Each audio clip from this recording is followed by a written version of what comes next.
how does it take for you to be able to accept Gen Z's working style? Actually, I can't. The fact is I can't. So yes, as I mentioned, inside out change. So there are always struggles inside. Hey everyone, welcome back to the Ordinary Podcast, where we interview people just everyday people who have done extraordinary things. And today we have the founder of MQ Training, Coaching and Consulting, Koo Lily. Alright, so she has been in this training industry for more than 25 years, coaching over, I think, 15,000 participants. That much. And recently she just published her own book, Lead Change Hard Way, which will be the main topic of our podcast today. And not only that, I've worked with Lily for quite some time, and her unique way of approaching people is what makes her so successful in the training.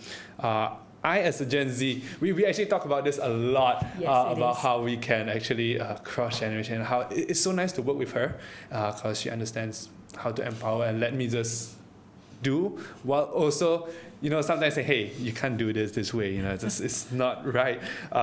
So I've learned a lot from her, and that's why today she's on the podcast. And before we start, this is called the Ordinary Podcast. Okay. So what is the most craziest thing, or most like odd thing you have done? To publish the book. Why was it such a odd thing for you to publish a book? It is odd because it was never in the plan. It was never in the plan. I think many of times, how or where I am now, when I look back, there were many planned moments. But this book is really not planned, but it turned out to be, I would say, one of the biggest milestone in my life. Oh, okay. So you just published this book end of last year? Yes, I soft launched it in December. And I've heard very good reviews from people that have read it. What is the most, I would say, significant story that you have had, testimonial from people who read the book? I've heard many since I launched the book, but one of the most significant one will be just recently, 2 weeks ago.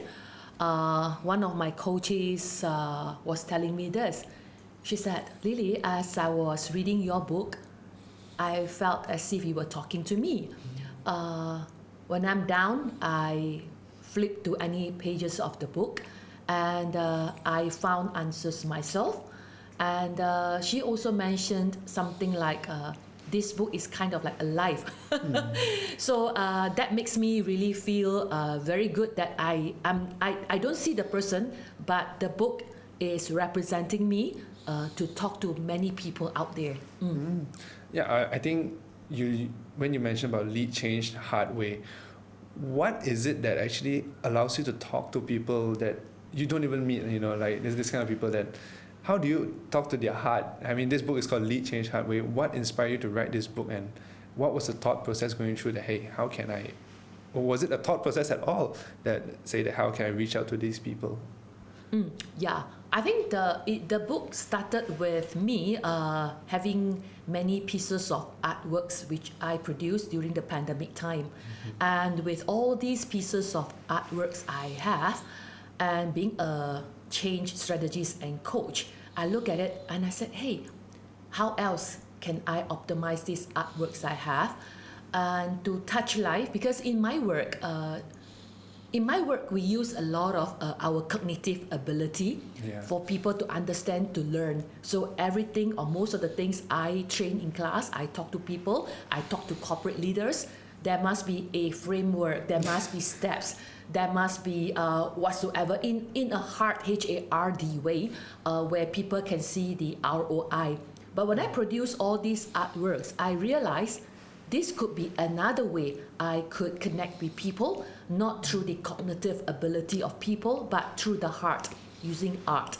So because I believe other than words, other than framework, other than our cognitive ability, art is a conduit for us to connect with people. I feel like art is an expression. Creative works are always some way to speak to someone. Like what I see in this kind of pictures, would invoke something different in me and everyone else Yes, also, right? yes. So I think what you mentioned, art speaks to a lot of people. It really, reflects their struggles and everything. So Yeah. it's very relatable. I haven't finished the book yet. So I got the PDF copy, so I'm slowly going through. But what are the observations, let's say that, I mean, you've done it through art. Why would you think that, you've gone through 40 days. I think I heard you say 40 days of this art challenge. At which day onwards did you see that, hey, this really sparked a change in me? Well, I noticed the change in me even before I completed the 40 days. Imagine during the pandemic time, most of us were locked down at home, and practically we have a lot of free time to do things we want. So as I start to paint and do this artwork, a piece a day, maybe through halfway, I already realized that I was a little bit more stable. Of course, I think, there were times, where emotion hits me again, or family or whatsoever. But having the luxurious to go back to the artwork and making the artwork really helps. Right. And I mean, these artworks, they say they spark change. And I like the word you use, positive change. Right. So I understand change is actually a very, very scary word for us, It is. even through, regardless, any generation. Yeah. And how do we approach change in, let's say, a positive way, like positive change? How do we reframe it? I see. Well, I think when you talk about change, that's one thing I find for sure when it comes to change. Whenever there are changes, big change, small change, planned change, unplanned change, unexpected change, there are always emotions behind all these changes. So that's where art comes into place, where it helps to unleash the emotions in you, and having the conduit and the pipeline for you to unleash all these emotions. When you are clear with all this, and you can see and experience the change better, and that helps to move forward with the change. I've actually looked at two of your posts, which I found really, really interesting. All right. They feature me too, but it's how people engage with those two posts that actually I felt was quite interesting, because since we talk about change and now everyone is talking about, hey, how do you deal with Gen Z? Let's just talk about that. And how do you, in your post, I say that, hey, Lily empowers me in different ways, allows me to express, yet also teaches me on how things should be done, creating structures and everything in the workplace. How does it take for you to be able to accept Gen Z's working style? Actually, I can't. The fact is, I can't. So, yes, as I mentioned, inside out change. So there are always struggles inside. The struggles are always who's right, who's wrong, I think. Whose way is correct, who's not. But I try to, and I have discovered a method to ask myself a question. That is, maybe it's for me to accept. Maybe it's another perspective for me to embrace. Maybe, if I were to allow it, maybe there will be a new creation, just like art doing, So if I allow it, maybe both of us can discover new ways. So, these are some of the secret questions I ask myself. Okay, being very, very honest, okay, it's fine to... How has that worked for you? Have you seen new breakthroughs or anything? I think in the work that we do, at times I can't take some of the things which are too fluid, without a structure, or maybe without plan A to Z B. plan. Yeah, A to Z, without plan B, plan C. What if it fails? What if it fails? So there are a lot of backups. Okay, just like what we just said just now. Anyway, so I need to see plan A to Z. So sometimes there are fear inside too, to let all these things just happen as it is. But again, as I allow it to be this way, and then I realize my strength as well. Even without plan C, plan D, or whatsoever plan I forecasted and planned for, if anything happen, it allows me to be more creative too. I have in a way sharpened my creativity skills. So I mean the work that we do is actually more towards branding and also marketing. So I think that in those fields where human is involved, or even marketing, because marketing changes so fast, there's a bit more leeway and a lot more adaptability needed. But let's talk about you're doing a lot towards, let's say, manufacturing clients, or even let's say jobs that require a lot of SOP and processes. Those jobs you need to have a plan B, plan C, plan D. How do you see them adapting to the new workforce, or even how do you advise them to adapt to the new workforce? Well, I think for those employees in that sector, which really requires a lot of SOP, that is when they talk to the new millennial or new workforce, younger generations, is always letting them know the why, WHY.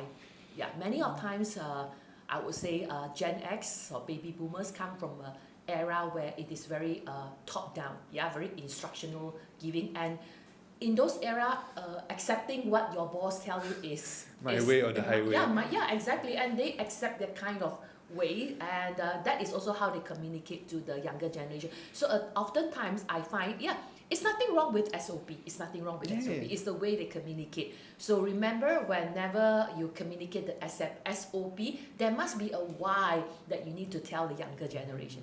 Yeah, I think for us also, that this morning I was talking about the Gen Z in the workplace. And because everyone in front of me was X and Y and So pressure. So it was quite a pressuring experience for me, but you come to understand that actually everyone's looking for the same thing. Everyone's just looking to be understood. It's not that, do it my way, but I want you to understand, why am I telling you this? Just don't say no. And it was the other way also. Don't just say no to when your boss tells you to do something. Don't just say no. Understand why.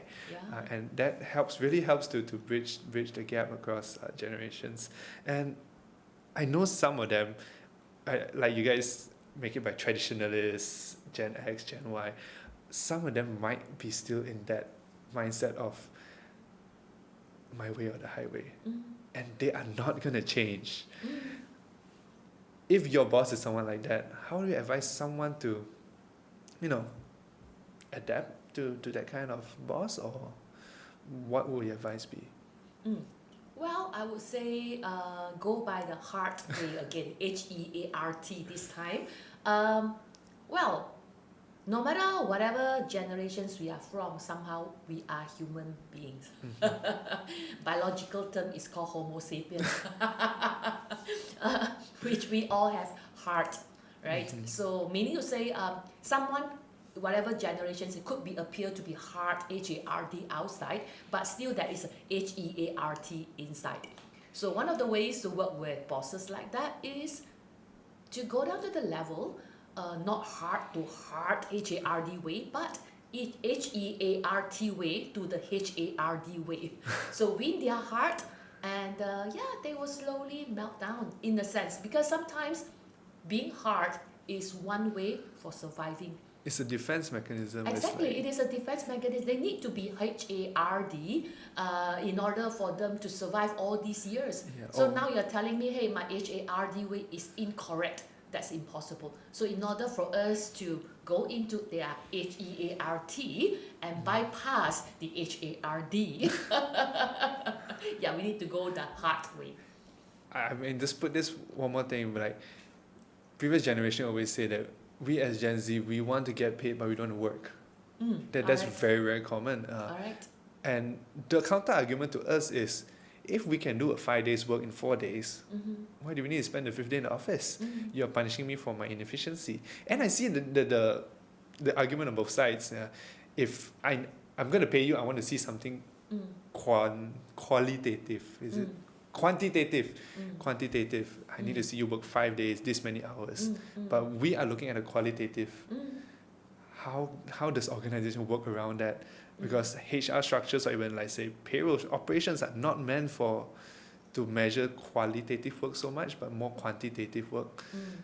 How would you advise people to look at it in a different light? Well, I must say overall, if you look at the systems, a lot of HR practices, a lot of policies are meant to be changed now too. It's not an issue between different generations, but it is also an issue of how the whole ecosystem need to be changed. Need to be changed because, of course, if you look at it in the past, we truly need 5 days to do that piece of work.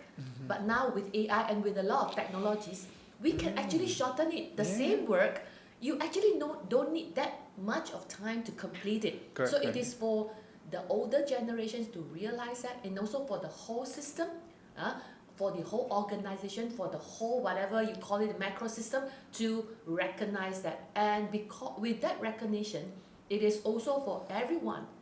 From a system point of view, to change a system, from a system point of view, to relook at how you quantify to measure productivity of a person based on outcome or whatsoever. And of course, from a human to human perspective, is for maybe the older generations like me to relook at, are there better ways of doing it? Do I need to use this much of time to complete that part of work? Because just to share, my generations, we must touch the thing. We must feel we are with the entire process. Then we feel, hey, this outcome belongs to me. I also learned there are actually other ways, other shortcuts. Not really shortcuts. I think it can more be efficient ways. Yeah, more efficient. It's just that we were used to the old ways. I think people overemphasize generational gap. Yeah, it's a word that's been thrown around too much, and people take it, the biasness of it, and people put stereotypes and things that don't actually really matter, and say that, hey, you do this way, and they're expected of you. Yeah, exactly. And at the end of the day, like you said, everyone is human. We crave the same thing, just a different method of achieving them. Yes. Yeah. All right. Thank you so much for that one. So another thing I want to get into is this 25 years of human development, right? What has been the major trends, or what you see, not trends, what has been the biggest change you've seen over these years?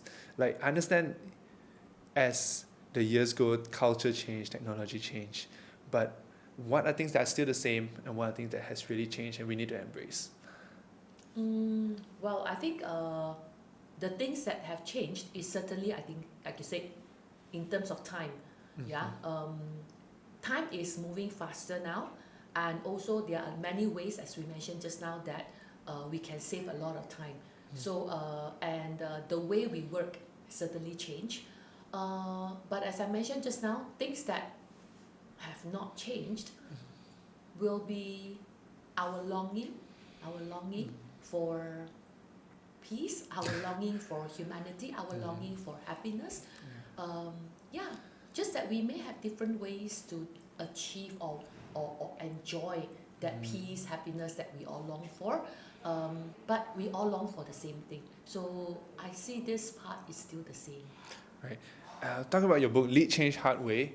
How can, let's say, individuals or even corporations, if they want to give this to my staff, right, or just might buy it for my spouse, let's say, how can someone actually make the most of this book? How can this book bring them the most value? How should they go about it? All right, I would say I would like to maybe read this book in different ways. First and foremost, it may not be page by page. I went through all the pictures first, actually. I was like, all the artworks first. Yeah, exactly. There are many ways you can skin and digest this book. It can be, like you say, go by the section, or it can be flip through the pages and see which art speaks to you. Which speaks to you, right? Exactly. And there are also questions inside where sometimes the questions that you ask based on this book here will give answers to yourself. And another way to read it is maybe to put the book in front of you and just look at it, stare at it, See what And jumps out to you. Yeah, what jumps out to you. So I hope it is a book which speaks to everyone through the art, through the reflections, through the quote, through the questions. So yeah, there are actually many ways to read the book.